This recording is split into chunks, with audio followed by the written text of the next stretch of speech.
Well, people, this is Margaret Kwisiguma reaching you all the way from Benin City, Nigeria. Woo, I'm your host on the program, Breaking the Art. It's an interactive, informative, and exciting program where we're going to be talking with real people, real issues, discussing and profiling real solutions to life's issue, where we're going to be talking with a lot of wonderful personalities from every sphere of life on the show Breaking the Odds. I just want you to make a time with us. Keep the date. It comes your way from Eagles TV here in Benin City, Nigeria, every Sunday by 6 p.m. Of course, you can reach us on any of our social media platform if you want to be part of the show, and of course you also want to make your comments. Well, the program also is open for sponsorship and partnership. Wherever you're going to be watching the program from across the world, we are saying here on Eagles TV, live with Margaret Kwisiguma, reaching on Breaking the Odds, that this program is in their need of sponsor. Come be part of us,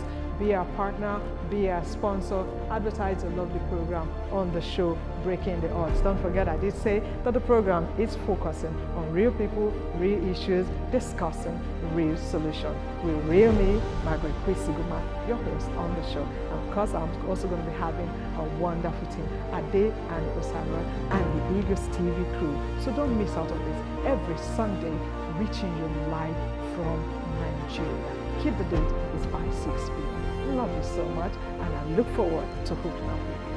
Have a great day.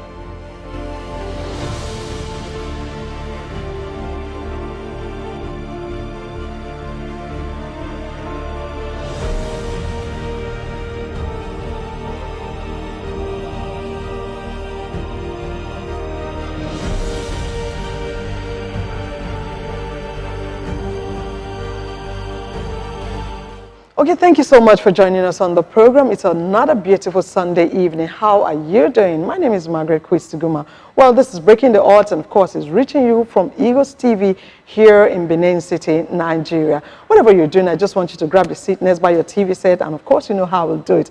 Today promises to be really exciting. You know what? I'm not alone. I have wonderful guests today who will be discussing a very important and interesting topic with me, which we titled Generation Next, Raising Kids to Face the Realities of Life and the Parental Gap. On my left, I have no other than Prince Irabo, all the way from Nigeria. How are you doing? The guy who concentrated on the global business. Good to have you, Irabo. Thank you so much for coming on Breaking the Odds. And of course, too, to my right, I have no other than OJ Idehen, also from Benin City, Nigeria. Sweetheart, it's so nice to have you. You look beautiful and gorgeous. You look amazing as well. Well, don't mind her. She's actually my co-presenter.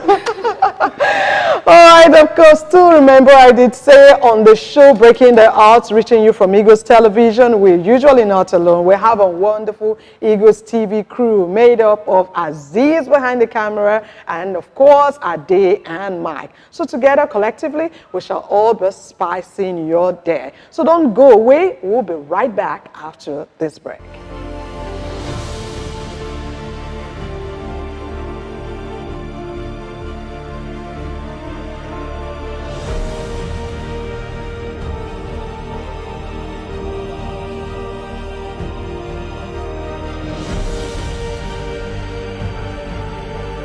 Welcome back from the break. This is Breaking Your Odds, reaching you from Eagles TV here in Benin City, Nigeria. And I did earlier introduce my guest. I have Prince, and also going to be talking with OJ. Okay, we're all the way from Nigeria. What's your area in, what did you study? Okay, I studied English. Okay. All right, OJ studied English language from the University of Benin here in Nigeria. And we have Prince Irabo. What's your area?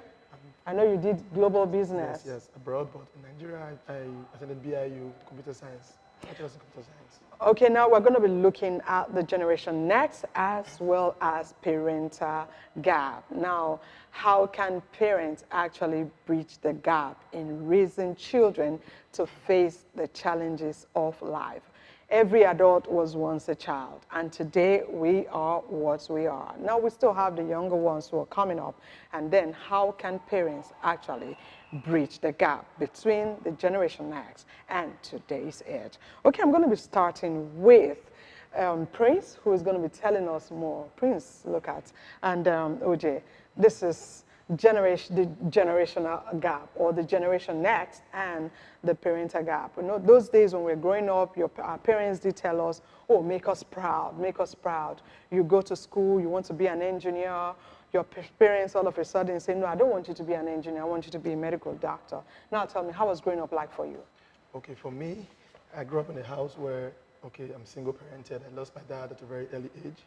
But my mom, sorry about that. Yeah, thank you. But my mom happened to be the father and the mother, and she did a really good job. Okay, let me use myself as an example. When I was in the kindergarten, I never used to like school because I used to enjoy playing with my toys. Yeah. So when I started school, I thought if I fail and don't do well in that school, they would have to withdraw me back home so I can play, you know. But I never knew that they were spending so much on me, and I needed to give back to my family. So my mom had to sit me down to tell me, hey, the more you fail is the more I spend more. The more I spend more is the more I'm at a loss. Exactly. You know, so you're not hurting the school, you're hurting me. They have a limit they can bear, and they will ask you to leave the school. To withdraw, yeah. And then you go to another school and the same thing happens. So I said, okay, I thought I was doing the school.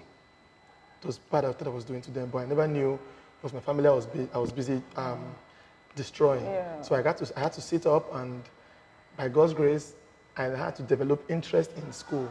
And I'm very happy by God's grace that I became first for a reasonable amount of time, and I did very well in school. Those who knew me in school, from the primary school to the secondary and university level, I started doing very well. Now, how were you able to do this? I mean, at what point did you realize that if I do not yield to my mother's counsel, I might lose it? Okay, whenever she talks to me, she will tell me, you see your friends, they have father and mother, right? And you see how they're growing up. If you cannot become someone great because of me, then you have failed your dad and you have failed me. So I always had to work extra because I knew I didn't have a father figure in my life. Okay. So, and there was this belief then that when you're trained by a single parent, you must lag in some aspects of life. Yeah. So knowing that fact, I had to sit up to make sure I would be the different one who can boldly say I was trained by a woman and I was not wayward. Wow. You understand? Which this community expects it to be. Exactly. You know, so I had to put in more effort. You know, when people are sleeping, I want to read more. I always look for easy way out of school. I had to make my academic look very interesting to me. Beautiful. Because I understand that if the government should say, whoever can do this, whoever can pass through school, gets this award, people will pass very well. Exactly. Because the way Nigeria is being built these days, people want to be motivated a lot to do something. So I gave myself what I call self-motivation. I gave myself a target, you know, and I put myself in a way that I'll be a leader in my class, such that I know that there are people who look up to me. Yeah. When you know people are under you who look up to you, you have to do more. Yeah. So because that's how, there are a lot of expectations. Yes. Now let's look at you, OG. How has growing up like for you? Okay, you had similar experience. Yeah, I had similar experience. I was brought up by a single parent too. Okay. Yes, for reasons best known to me. Personal. So just like he said, I already had this awareness that I had something lacking. So I had this urge to do or to go extra just to fill in that space. My mom was very strong for me. Actually, she had a way of filling up both gaps. And then knowing that I had to do more to meet up with this space, and then she let me take responsibility for myself. So I knew what to do and what not to do. So basically that's it for me. Well, that's very interesting. And we all seem to have similar experiences. For me, I lost my dad when I was pretty young. So I was actually raised by a single parent. And today, the story is entirely different. Like what she said, my mom had to actually fill the gap, and she made sure that in as much as we didn't have it all rosy, but she was there to fill the gap. So she was both a father and a mother. Okay, now let's look at something quickly. There was something she did too that made me really feel motivated. She told me, she said, your father passed away and I'm still very young. She showed me a few people that remarried, and she showed me how the new family, those women we go into, started to maltreat the children from the other man. So she would tell me, I would remain a single mom to bring you up so that you people don't suffer what others are suffering from, those who married again. So if she can pay that price, a young woman, it's not easy for you to just stay from young age till old age without getting married again, just to make your children become someone. Exactly. So that's enough for me to say, I won't let her down. Exactly. So that's just one of the ways I know I had to pay her back to make sure I'll make her proud. What a super mom. I mean, I also did say that subsequently in any of our editions, we're going to actually talk about super moms. And we're going to bring some of these moms who've actually gone through thick and thin raising their children on board and then give them awards. Okay, now let's look at, we've actually heard the adage which says, like the Bible particularly did say, raise up a child in the way he should go so that when he grows, he will not depart from it. Now, particularly when we look at well-to-do families, we hear people say, I leave wealth for my children. And then you and I, Prince, were discussing behind the camera. You said a lot of parents actually have missed this. What they do is leave wealth, create wealth for their children rather than in their children. So could you expatiate on that? Okay, thank you very much. Okay, quickly I would say, sometimes we blame the parents for some things that happen to the kids along the line. Because you see that some parents, when they were growing up in their own time, they suffered a lot of things. And most of the things they suffered, when they grew up, they discovered that, or they found out that it was mostly channeled to lack of finance. Okay. So most of the parents made a vow that whenever I make it in life, my children will not suffer. Their own idea of not suffering is, I have to make so much money and keep it for them. Okay. But you end up finding at the end of the day that when you make so much wealth for your children and you don't even make them know how to have wealth in them, you've lost the cause. Okay, so now what you're doing is creating wealth for them and then also raising them to be able to maintain wealth. That is what is wealth in them. Create wealth for them if you can, and then create wealth in them. That is more important, because if they call your name tomorrow and they don't hear from you, the child that has wealth inside him or her will not suffer poverty. Now, sorry, OJ, you look at our society today. You see a lot of parents, perhaps, particularly in Nigeria, where the father or the mother left wealth for these children, and later when these children grow, they sell all that they have been left with. Yeah, it happens in my area where I come from too. Okay, good. You see the problem now. When you have a child, and as a parent, okay, you've made money, you want to make money for them, you can build hotels, schools, and everything for them to inherit. Perfect. That's a plus, an advantage to them. But you see, well, that goes like the Bible says, a good man leaves inheritance for his... Yes, but for a child growing up... Is that what that scripture simply says? Similarly, inheritance in terms of properties? Properties, yeah, but you can actually pass knowledge. Okay, yes. It's not only about, it's not only about money. You can physical wealth. Yeah, you see over time, that's why I admire the Chinese people from Asia, and I admire the Igbos from Nigeria, the Easterners. You see, when they're doing their businesses, they take you to school. Yeah, they get the children involved. They take you to school. Then at some point, when they know you are of age to understand what business is, they take you into their business to learn what people are learning. But you see, sometimes other tribes and other people, they just feel, okay, I've made the money, my child must not suffer. So they believe teaching their child how to make money the way they made it is suffering for the child. Yeah. So they miss it there, and then they end up training other people's children, thinking they are workers, and leaving their children behind to inherit those businesses. How about when you finally go and then your child comes into your business and he's been told what to do in his own father's business because he never had the time to grow with the business? And then we've also seen cases whereby, particularly the wealthy parents do send their children abroad, and then they have a lot of establishments here. Yeah. And this establishment, just like what you're saying, is being managed by people who understand the business. It's and then when the children come back to want to manage the business, sometimes the business is in ruin or in shambles. Yes, because you, as a father or as a mother, okay, as a sole proprietor, you have a business which is meant to be passed on to your generation. What you should be concerned about is how to make your children understand what you are doing for a living. Yeah. It's very important, because if you send them abroad to learn, what is your aim of sending them abroad? Are you sending them abroad to learn just for them to learn, or you're sending them to go and learn something better to come and add to your business? Okay. Now, sending a child abroad, to my own opinion, it shouldn't be all the way abroad.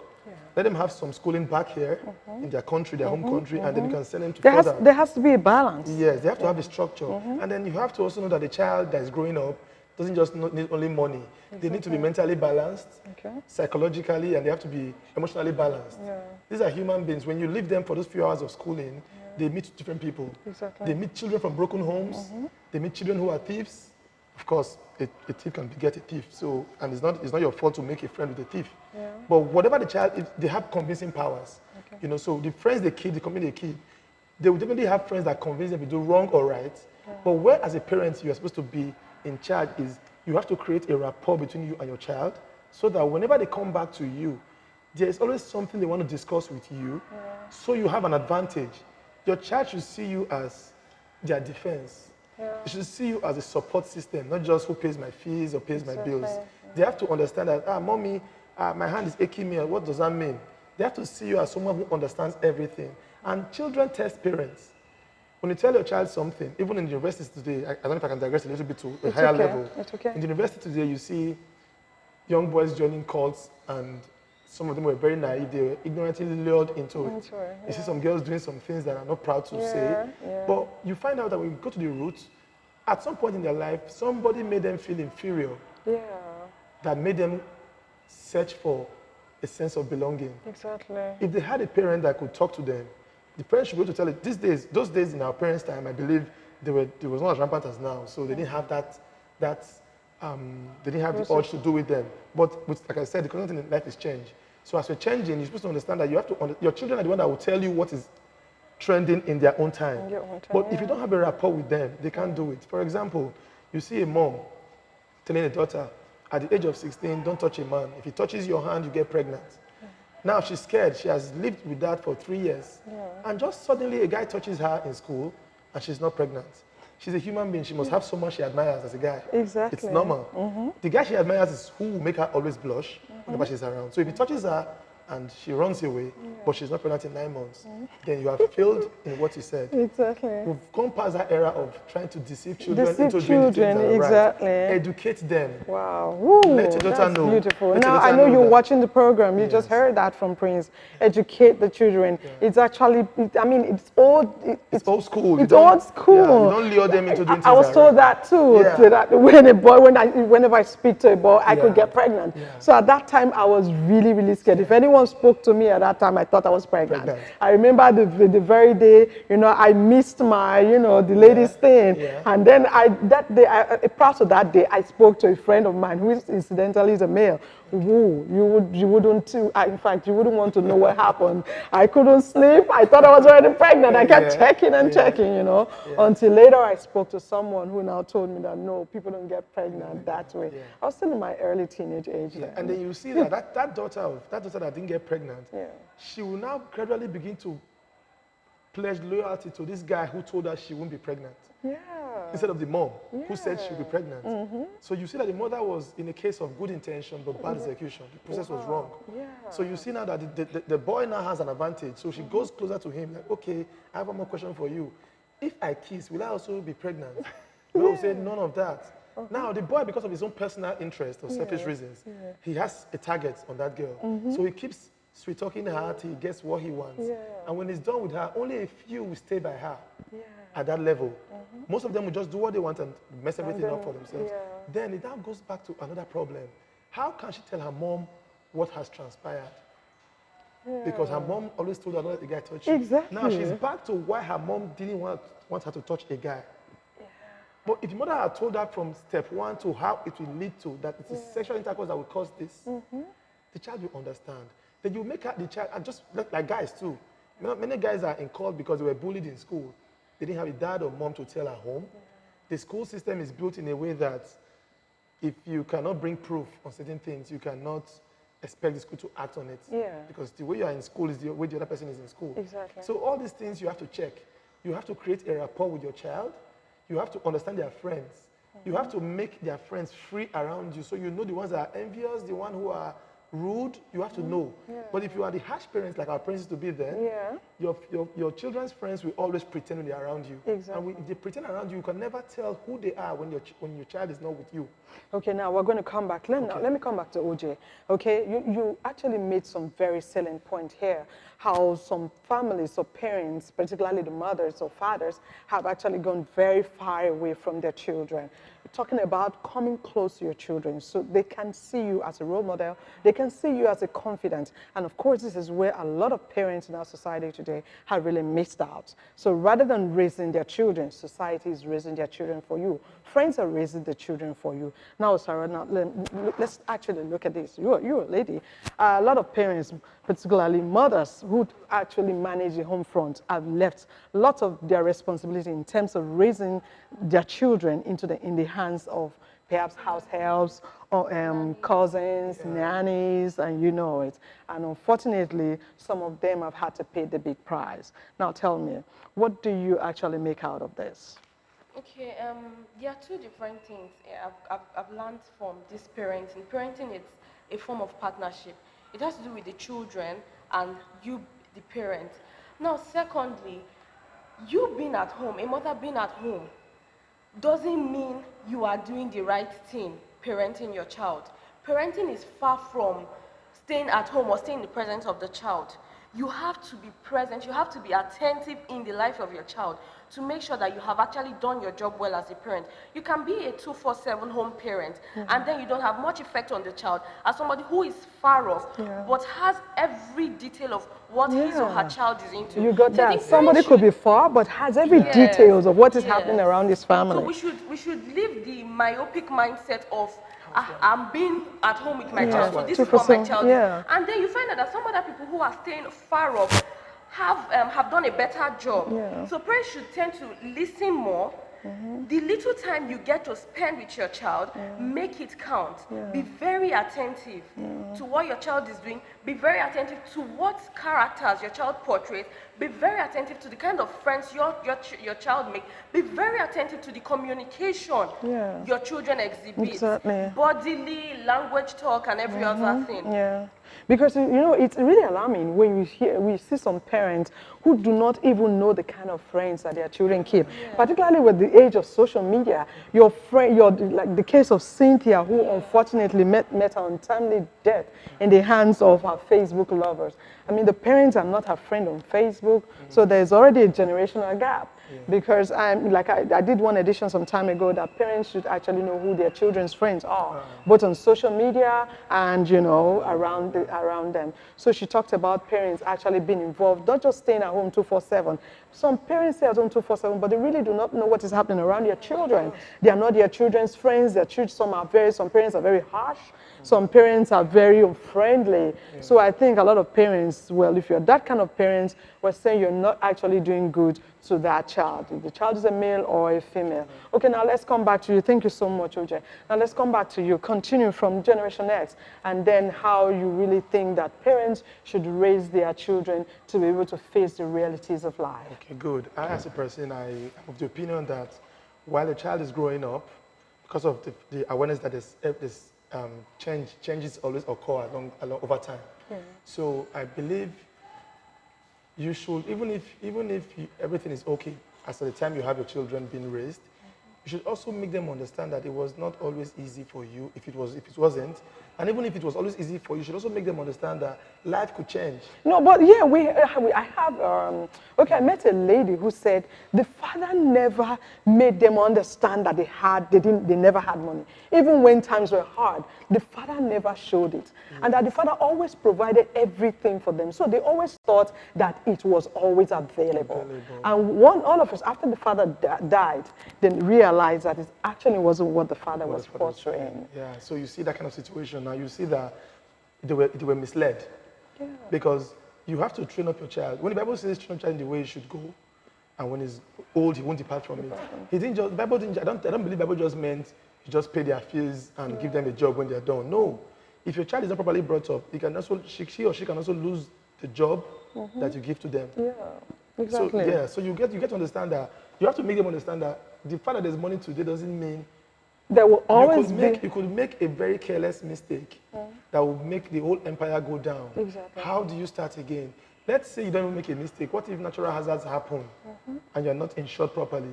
Well, how do you start again? A lot of parents today, you train your child and you think you're doing them good by taking them with the daughters from the kitchen. Yeah. I think in this era, and then you have the nannies in the do kitchen. all the cooking and everything. Yeah, and even sometimes too, some parents just leave only the ladies in the kitchen and the men. guys are left Do you out. know that So there are a lot of male chefs that have made millions from cooking? Yeah, male. exactly. Now they even have a school where they teach you catering. We even have males who are involved in fashion, who are involved in hairstyling and all that. The idea, you make the children feel that school is, you go to school because you want to make money. So when the boy or the girl you want to get a job. Get a job. So when they see that they started making money from something they love to do, they tend to drift away from education. But actually, the essence of going to school is to be educated. Which is very important for you to acquire an education. Yeah, but when you make them feel it's just all about making money with school, then you tend to deviate from the main aim of education. Okay. You understand? So as a child, the parents should be, like you said, should be attentive to their child and should make them, at least once in a while, make them see where you came out from. Exactly. If it wasn't you that paid the price to become how rich you are today, take them to your grandfather or whoever started it. Let them see Some will never do that. Let them see how you started so that tomorrow they know that, oh, my father had to pay a price. He had to work harder. Life isn't a bed of roses. And then we shouldn't be too religious about these things because you make people confused when you say, because like I'm a Christian and I believe so much in the gospel of Jesus Christ, serving God through Jesus. But you see, principle of making wealth is not only about Christians. When you make your child feel that you must be a Christian because, make them understand that you have to serve God through Jesus because of certain reasons, which you will prove to them in the Bible. Exactly. That's different from making money. Making money is principle of give and take. Know what you are doing. You understand? So let's not, our parents these days that we get, they try to use religion and everything to cover up, just to force you. It's more of a forceful, you raise a child in a forceful way, like you force them into what they should do. Okay. You should talk to them into it. You should make them citizens as a parent. Okay, so. All right, well, thank you so much, Prince, and thank you so much, OJ. Okay, now let's look at it. Did you confide in you while growing up, okay, and you are still growing up? You're not there yet. Okay, how close were you to your mom? Okay, did you tell her everything? Even including the first crush you had? Being the only parent and being the kind of mother she is to me since she's still alive, being the kind of mother she is to me, she made me understand that I could confide in her. She followed my everyday activity. Like my mom she could call me and know what is wrong with me. Okay, have you done this? And she just, I don't know how she did it, but she just had a way of knowing if I had done this, if I had not done the other. So in all of this, I couldn't deviate from not telling her things that were happening to me. So I think me being able to relate with her, being able to confide with her, was as a result of the way she drifted into my own life. All right. So we're gradually coming to the end of this program. What we're simply saying is that parents should be able to make a balance. They should be able to bridge the gap. We're saying that some parents are really not too close to their children. As such, they lose the children to the society. They lose their children to all manner of vices.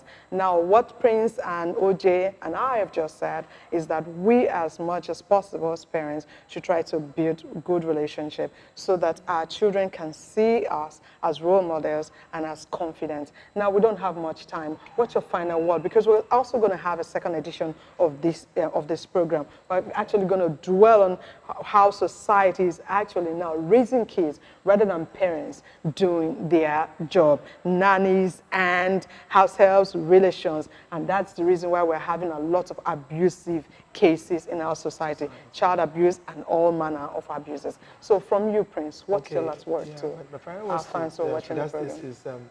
Parents should try to create a rapport from the very little stage of raising your child till the adulthood. No child, as long as the person is called your child, it remains your child, no matter how old they become. So we're not even just saying only your biological children. No, yes. You could be a guardian to someone. Of course. Someone is living with you. It's not for you to maltreat the person, because you don't know the destiny of that particular child. Yes, many parents have out of, while trying to maltreat someone else's child, thinking you're paying them for their job, you've taught them how to be strong, how to cook very well, how to multitask. Wow. While your child is just there, they don't even know how to do two things at the same time because you always make them have time to do everything. So this person you're trying to stress ends up being a better version of, and sadly you train the person because you put them in that situation. And unfortunately, some women have even lost their homes into the hands of house so helps. should Okay, and finally from you, OJ. Okay, I think parents should learn to teach their children to be responsible. You don't wait for a child to grow up and then just push responsibilities to a child.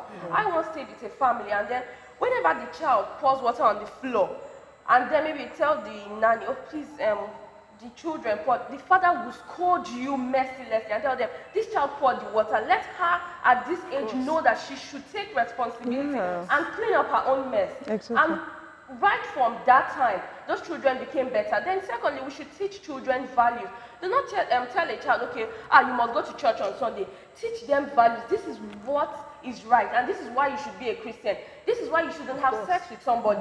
It is not because the Bible says you shouldn't have sex. This is why you shouldn't have sex. These are the consequences. Self-respect. We should teach children to respect themselves and also to know what the society holds for them. Yes, okay, yeah, exactly. So what we're saying is that this is not compulsion.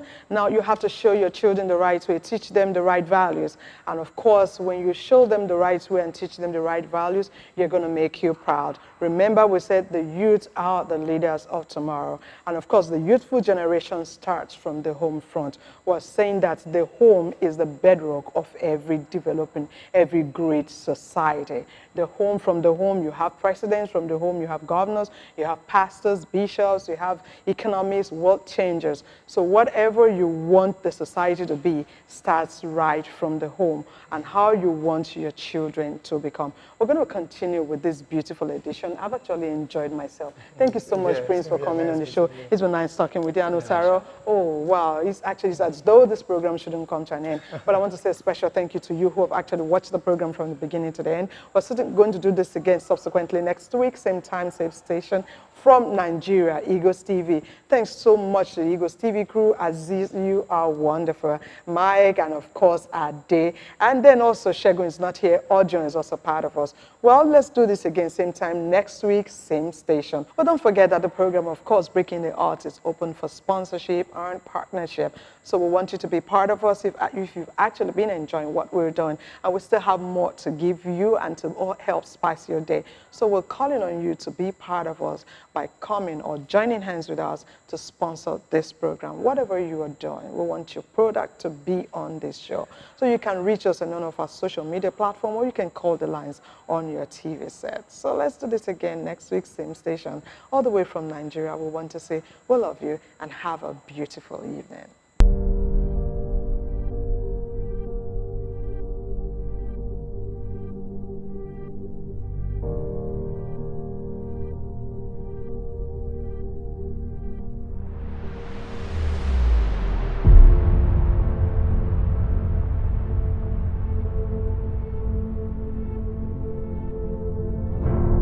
Hello people, this is Margaret Kwisiguma reaching you all the way from Benin City, Nigeria. Woo, I'm your host on the program, Breaking the Odds. It's an interactive, informative, and exciting program where we're going to be talking with real people, real issues, discussing and profiling real solutions to life's issue, where we're going to be talking with a lot of wonderful personalities from every sphere of life on the show, Breaking the Odds. I just want you to make a time with us, keep the date. It comes your way from Eagles TV here in Benin City, Nigeria, every Sunday by 6 p.m. Of course, you can reach us on any of our social media platforms if you want to be part of the show, and of course, you also want to make your comments. Well, the program also is open for sponsorship and partnership. Wherever you're going to be watching the program from across the world, we are saying here on Eagles TV, live with Margaret Kwisiguma, reaching on Breaking the Odds, that this program is in their need of sponsor. Come be part of us.